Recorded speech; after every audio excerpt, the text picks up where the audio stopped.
ಧರ್ಮರಾಜನಿಗೆ ಯುದ್ಧ ಮಾಡಿದ್ದು ಸರಿಯಾ ಅಂತ ಸಂಶಯ ಬಂತು.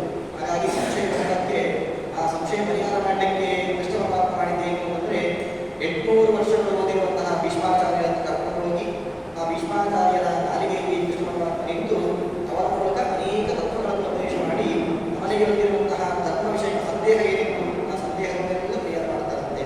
ಹಾಗಾಗಿ ಇದು ಒಂದು ವಿಷಯವನ್ನು ನೋಡಿದ್ವಿ. ನಂತರ ಪರೀಕ್ಷಿತರಂತೆ ಕಾಲಪುರುಷನ ಸಂವಾದ, ಅಲ್ಲಿ ತಪಸ್ಸೌಚಂ ದಯಾ ಸತ್ಯಂ ಧರ್ಮಕ್ಕೆ ಆಧಾರಗಳು ಕೇಳುವಾಗ ತಪಸ್ಸು ಸತ್ಯ ದಯಾ ತಪಃ ಶೌಚಂ ದಯಾ ಸತ್ಯಂ ನಾಲ್ಕಲ್ಲಿ 3 ಪಾದಗಳು ಆಗಿರುತ್ತದೆ.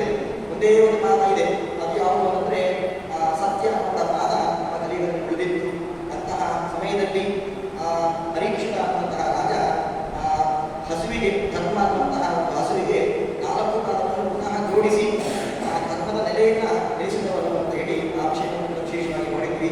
4 ಯುಗಗಳು ಕೃತ ಅನ್ನುವ ಶಬ್ದಕ್ಕೆ ಸಂಸ್ಕೃತದಲ್ಲಿ ಸಂಪೂರ್ಣ ಅನ್ನುವಂಥ ಅರ್ಥ ಇದೆ.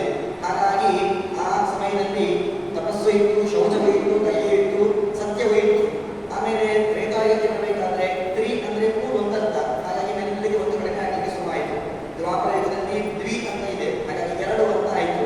ಉಳಿದು ಕಲಿಯುಗ ಅಂದರೆ ಖಾಲಿ, ಇದು ಯಾವುದೂ ಇಲ್ಲ ಅನ್ನುವಂಥ ಅರ್ಥದಿಂದ ಬರುವಾಗ ಆ ಸಮಯದಲ್ಲಿ ವಿಶೇಷವಾಗಿ ಧರ್ಮವನ್ನು ಸ್ಥಾಪನೆ ಮಾಡಿದ್ದು ಆ ಪರೀಕ್ಷಿತ ರಾಜ.